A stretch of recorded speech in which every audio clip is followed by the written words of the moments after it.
Bem-vindos a mais um vídeo de Labaredas de Deus. Neste vídeo falaremos sobre a ofensiva. Depois de analisadas as 6 peças da armadura defensiva da lista a que Paulo se refere em Efésios 6, 14 a 17, o cinto da verdade, a couraça da justiça, os sapatos da preparação do Evangelho, o escudo da fé, o capacete da salvação e a espada do Espírito, salientei que, com a exceção da espada, todas estas peças são essencialmente de proteção ou de autodefesa. Até mesmo a espada não pode chegar mais longe do que o braço da pessoa que a empunha. Por outras palavras, não há nada nesta lista de equipamento defensivo que nos permita lidar com as fortalezas de Satanás que Paulo descreve em 2 Coríntios 10, de 4 a 5, quando ele fala sobre a nossa obrigação de humilhar as barricadas ou as fortalezas de Satanás. Agora, queremos avançar da defensiva para a ofensiva. Nós queremos lidar com as armas ofensivas que nos irão permitir atacar e humilhar as fortalezas de Satanás. É fundamental estarmos convictos de que é nossa obrigação atacar, para assim ativamente combater o reino de Satanás. É um fato histórico e assente de que jamais algum exército ganhou uma guerra na defensiva. Na primeira parte deste século, alguém perguntou a um reconhecido general francês: numa guerra, qual é o exército que ganha? O general respondeu: o que avança. Isto é provavelmente apenas uma simplificação, mas pelo menos a verdade é que nunca iremos ganhar uma guerra recuando ou simplesmente protegendo o nosso território. Enquanto Satanás mantiver a igreja na defensiva, o seu reino nunca será derrubado. Portanto, temos a obrigação absoluta de sair da defesa e da autoproteção para a posição de ataque. Quando Jesus revelou o seu primeiro plano para a igreja, ele visualizou-a na ofensiva e atacando as fortalezas de Satanás. A primeira vez que a palavra igreja é usada no Novo Testamento é em Mateus 16, verso 18. Jesus fala com Pedro e diz o seguinte: também eu te digo que tu és Pedro, e sobre esta pedra edificarei a minha igreja, e as portas do inferno não prevalecerão contra ela. Uma leitura alternativa seria: todas as portas do inferno não serão demasiado fortes para ela. A palavra para o inferno, em grego, é a palavra Hades, região dos mortos. A raiz do significado da palavra Hades é invisível, o que não se vê. Então, Hades ou inferno é o mundo invisível do reino de Satanás. Jesus idealizou a sua igreja à luz de 2 atividades principais: construir e lutar. Devem andar lado a lado. Não se deve lutar sem ao menos construir. Por outro lado, não podemos construir se ao mesmo tempo não lutarmos. Por isso, temos que pensar sempre em termos de construir a igreja e lutar contra as forças de Satanás. Muitas pessoas têm interpretado as palavras de Jesus em Mateus 16, 18 incorretamente. Elas estão convencidas que Jesus idealizou a igreja na defensiva, sendo uma cidade cercada pelas forças de Satanás. Perceberam a sua promessa no sentido de que Satanás não seria capaz de deitar abaixo o portão da cidade antes de Jesus vir e arrebatar a sua igreja. Isto é, na realidade, um conceito totalmente defensivo da igreja no mundo, mas é completamente incorreto. Jesus idealizou a igreja na ofensiva, atacando os portões de Satanás. Jesus promete que os portões de Satanás não prevalecerão contra a igreja e que Satanás não será capaz de manter a igreja longe. Não é a igreja a tentar manter Satanás longe, mas é Satanás que falha no seu intuito.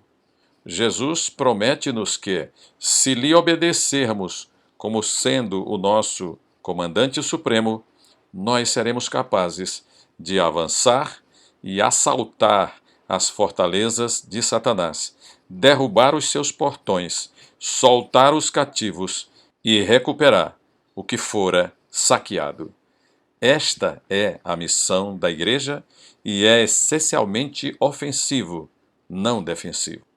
A palavra portão tem um grande significado nas Escrituras. Primeiro de tudo, o portão é um lugar de conselho e de regra. Por exemplo, Provérbios 31, verso 23, refere essa importância. Conhece-se o seu marido nas portas, isto é, no portão, quando se assenta com os anciãos da terra. Note-se que o portão da cidade era o local onde o conselho governamental de anciãos se sentava, governava e administrava a cidade. Então, quando a Escritura diz que os portões de Satanás não irão prevalecer contra a igreja, isso significa que os conselhos de Satanás não irão prevalecer contra a igreja, mas serão frustrados e levados a nada. Ao atacar uma cidade, o lugar mais lógico para atacar é o portão, porque são mais fracos do que as paredes. Isaías 28, verso 6 diz: será o espírito de justiça para o que se assenta a julgar, e fortaleza para os que fazem recuar o assalto contra as portas.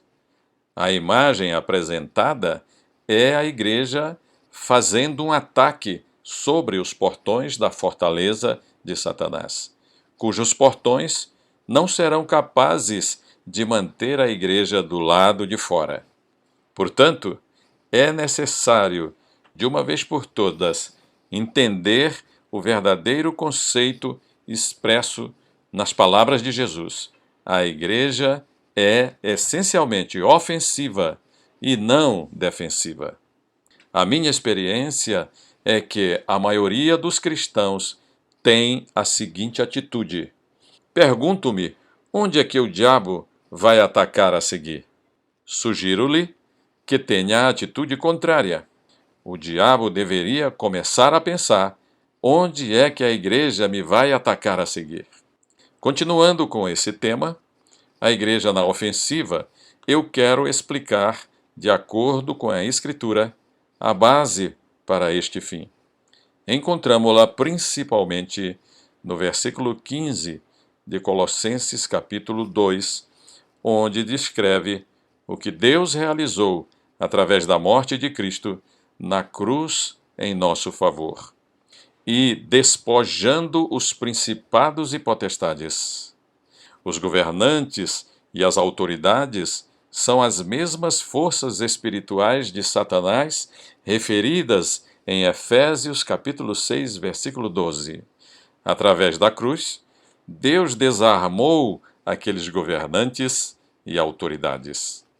Alguma vez você pensou que Satanás ficou e está sem a armadura? Ele foi despojado das suas armas. Deus, através da cruz, desarmou os governantes e as autoridades. Em seguida, ele diz: publicamente os expôs ao desprezo, triunfando deles na cruz. Colossenses 2, versículo 15. Então Deus, através da cruz, desarmou o reino de Satanás. Ele fez uma exibição pública dos representantes do reino de Satanás e triunfou sobre eles na cruz. O triunfo não é tanto ganhar uma vitória, mas é a celebração de uma vitória que já foi ganha. É uma manifestação pública que completa a vitória que foi alcançada. Na cruz, Jesus não ganhou a vitória para ele. Ele sempre teve a vitória. Como nosso representante, ele ganhou a vitória em nosso favor. Assim, a sua vitória torna-se a nossa vitória.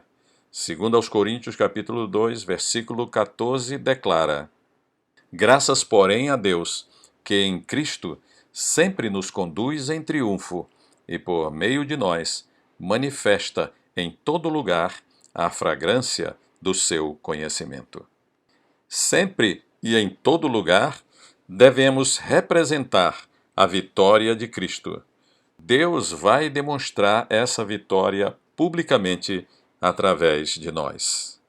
Esta é a vitória sobre os governantes, as autoridades ou principados e poderes de Satanás.